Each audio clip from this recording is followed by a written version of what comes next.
Hey everybody, it's Scott. Welcome back to the One-Off Shop. Happy Father's Day to all the fathers out there. If you remember last time I said we were going to do something with ham. Well, how about I show you a way to make a sandwich one time, but you can eat it at least a dozen times. Stick around, find out. Alright, so how are we going to make a sandwich one time and eat it 12 times? Well, what we're going to do is we're going to make a loaf of bread with all the sandwich ingredients already in it. So what we're going to be doing is we're going to be making a ham and cheese on rye, or a ham and cheese in rye, I guess you could say. So what I've got here is just a standard rye bread mix. We'll go ahead and use that. I've got some diced ham. And I've got some nice melty pizza cheese. We'll throw that in because I don't happen to have any cheddar at the moment. So anyway, let me go ahead and get everything set up and we'll get to mixing. Alright, so the first thing we're going to have to do is we're going to be blooming our yeast, and that's just to make sure it's good and active. My recipe calls for 1 1/4 cups of lukewarm water, which I have here, and it's got this little yeast packet that comes with it. Now these yeast packets, you can't, they're pretty full, and there's no air in there. So what you got to do is just make just a little slit in the side, let a little air get in there, and then shake those yeast down. If you just cut it straight across the top, you're going to cut right through a bunch of the yeast and it's going to spill everywhere. So once you can let a little air in there, then you can go ahead and finish cutting across the top. Then you can open it up. Go ahead and get your yeast, just pour it into your water. Give it a good stir. And then according to the directions, we're supposed to let this sit in a nice warm place for about 10 minutes or so and let it bloom. I would suggest put it into your oven with just the light on. That's good and warm. Alright, after your yeast has been blooming for about 10 minutes, you can go ahead and pour it into your mixer. You'll know it's bloomed when you start seeing it bubbling on the top. Alright, let's go ahead and get our dough hook in here. Get it mounted. Raise our bowl up. Alright, we're going to go ahead and start this on low. And we're going to slowly add in our dry ingredients.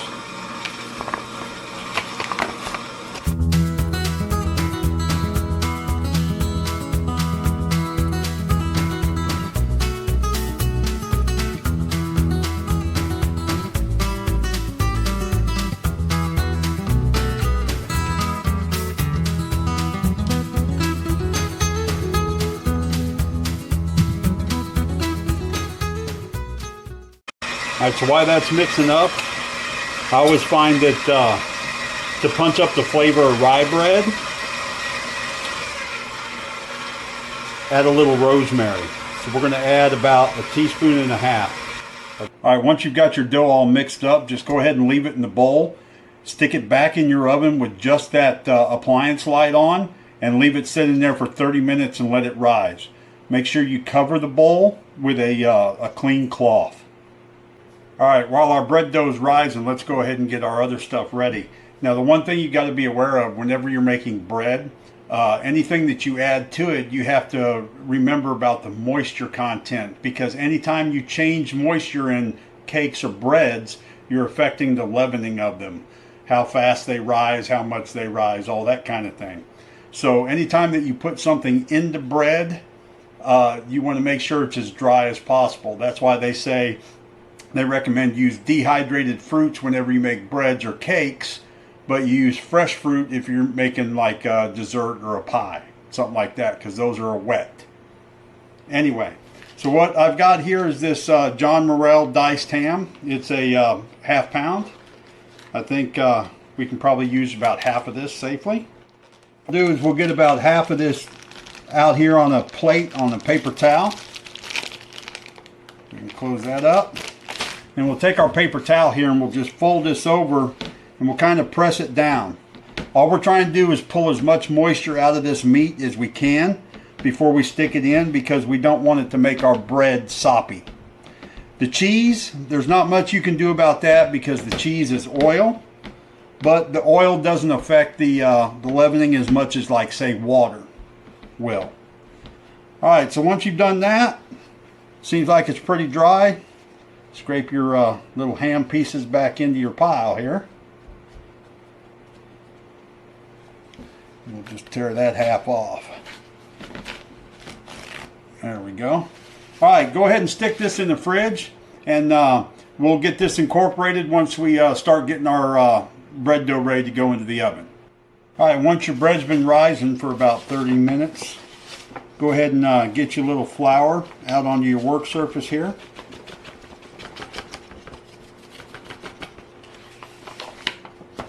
Get that spread around. Let's go ahead and get our dough dumped out onto our floured surface here. Set that off to the side there. All right, let's go ahead and take a little more flour, and we'll just dust the top of it here. And what we're going to have to do is we're going to have to knead this a little bit. What that's going to do is it's going to let all those little strands of whatever you call it on the inside, I don't know if it's gluten, protein, whatever, it's going to tangle all that stuff up, and that's what's going to build the structure of our bread. So let's go ahead and knead it here.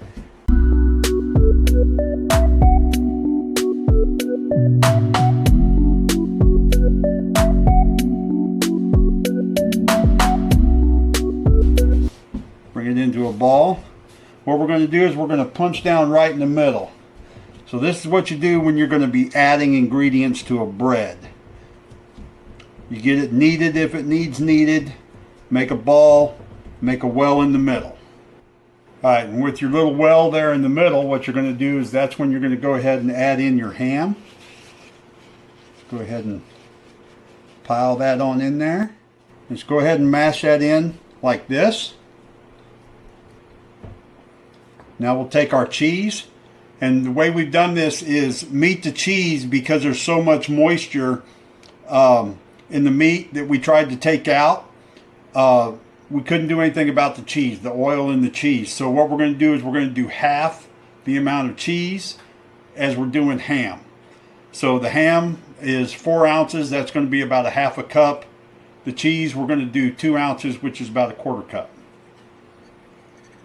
So go ahead and dump that in. Spread it around. Now let's go ahead and let's roll it like this. And pinch it up together. Just keep squeezing it, and let's go back to kneading. Might have to throw a little more flour on here. We're not trying to make a taco or anything. We're just trying to incorporate the ham and the cheese into the dough. Do that right through the kneading process. And we're going to let it rest for about 10 minutes while our oven finishes preheating. Go ahead and cover it back up with your rag. Alright, we've let it rest for about 10 minutes or so. So what we're going to do now is we're going to go ahead and we're going to shape it into a loaf. Which you just want to bring it into a log shape and kind of compress it. You're going to have a few cracks and stuff in there. That'll be alright. It'll all bake out. But just compress it. And you want to bring it down so it'll just fit snugly inside your cake pan. Got a non-stick loaf pan here that I'm going to be putting it in. Even though it's non-stick, I went ahead and gave the inside a generous coating of canola oil because it's going to be prolonged high temperature. So we'll go ahead and we'll take our loaf and we'll set that in there, and you want it to come right to the ends just like that. Alright, so our oven's all preheated at 350. My recipe calls for sticking this in the oven for 40 to 50 minutes. So we'll be back as soon as my loaf is done. Alright, while our bread's in the oven, now I get to do my favorite part of Father's Day, which I get to tell a story about my kids. Considering my youngest is the one that prompted me to start this channel, I think it's only fair I get to share a story about them. It involves these two little rocks right here. They're probably going to kill me for telling this story, but I'm going to tell it anyway. My youngest daughter, when she was very small, she had a problem with the letter L. And when my oldest was 4, my youngest was 2, they were outside playing, and they picked up a couple of rocks out of the driveway, and my youngest brought them into me. And she said, She said, "Here, Dad, me and Blakely want you to have these." And I said, what is it? And she said, "It's a couple of yucky rocks." Well, when she handed them to me, they were these nasty, coarse, rocks that came out of the driveway. But I've carried them in my pocket every day since then. Now they're smooth like river stones. But anyway, that's my Father's Day story. All right, as soon as the bread's out of the oven, we'll be back. And there's our ham and cheese in rye out of the oven. All right, we'll go ahead and set it on the wire rack here, and we'll let this cool for about, I'd say probably at least a good 30 minutes. And then we'll come back, we'll take it out of the pan, we'll have a slice and fix us a bowl of soup. And we'll see how our sandwich bread turned out. All right, it's been cooling for about 30 minutes now. Let's go ahead and take our loaf out. We'll go ahead and put a plate on top and just go ahead and invert it. Oh yeah, that looks nice. Go ahead and flip that over. Nice heavy sandwich loaf. Let's go ahead and break out our handy dandy bread slicer here. Bread knife. We've already got our bowl of potato soup here on the side, ready to go. Take our loaf here. Let's go ahead and cut the butt here first. We'll take a look and see what we look like on the inside.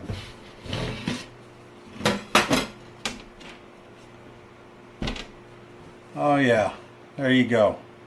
You can see those little bits of ham in there, and some of the darker spots, that's going to be where your cheese is at.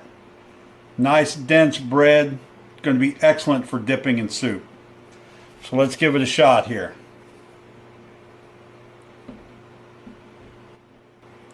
Here we go.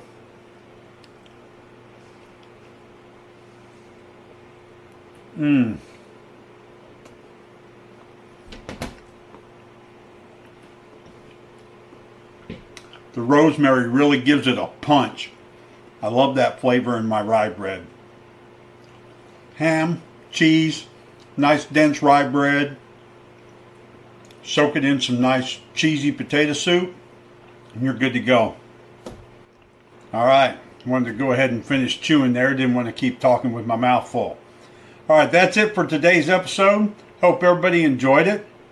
Just something different to try to break up the monotony. That's what it's all about, and to add some more flavor into your life.